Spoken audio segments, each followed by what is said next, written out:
Samajwadi party ने पहले भी कहा और फिर मैं दोबारा कहता हूं कि जो सरकार फैसला लेना चाहे, ठोस कदम उठाना चाहे, जहां से आतंकवाद शुरू हो रहा है, जहां से आतंकवाद की घटनाएं हो रही हैं, उन्हें खत्म करने के लिए और जड़ से समाप्त करने के लिए, आतंकवाद को जड़ से खत्म करने के लिए जो सरकार फैसला लेना चाहे, सरकार के साथ समाजवादी पार्टी है।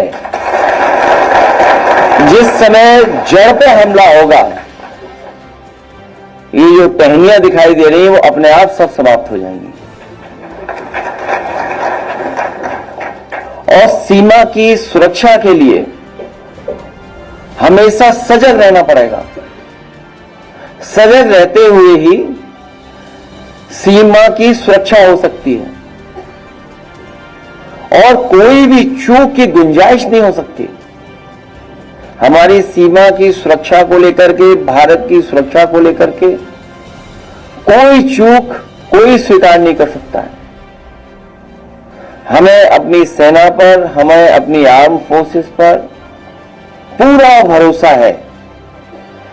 यही फोर्स है जो सीमा पर हमारे देश की रक्षा कर रही है और उन्हीं की वजह से आज हम सुरक्षित हैं। आज हम इस हॉल में बैठ पा रहे हैं या हम सुरक्षित माहौल में रह पा रहे हैं।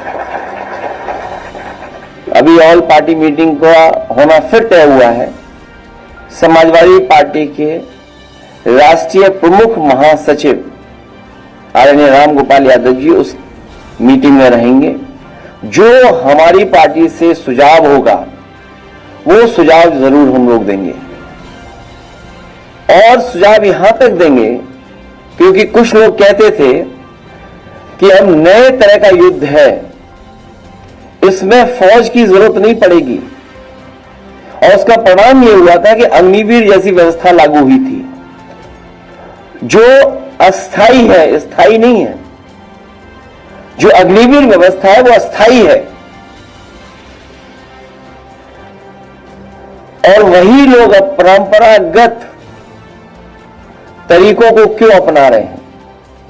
इसलिए जो कुछ सुझाव होंगे हम लोग ऑल पार्टी मीटिंग में राष्ट्रीय प्रमुख महासचिव जी के माध्यम से भेज देंगे। लेकिन जहां हम लोग यहां बैठे हैं, हाथा नहीं भाता, इतने ही सब बातें आपको तक पहुंच गई हैं। पॉलिटिकल है वो फैसला, मोटिवेटेड है और क्योंकि आप विरोधी हैं, आपसे उन्हें पॉलिटिकल लगता है कि ये हमें पॉलिटिकली कमजोर कर सकते हैं, इसीलिए सब पॉलिटिकल कार्रवाई हो रही है। अगर निष्पक्ष कार्रवाई होती तो शायद हम यहां जितने लोग बैठे प्रेस में नहीं बैठते, ना आपसे बातें कर रहे होते। उन्हें हाथा नहीं भाता, तिलक नहीं लुभाता।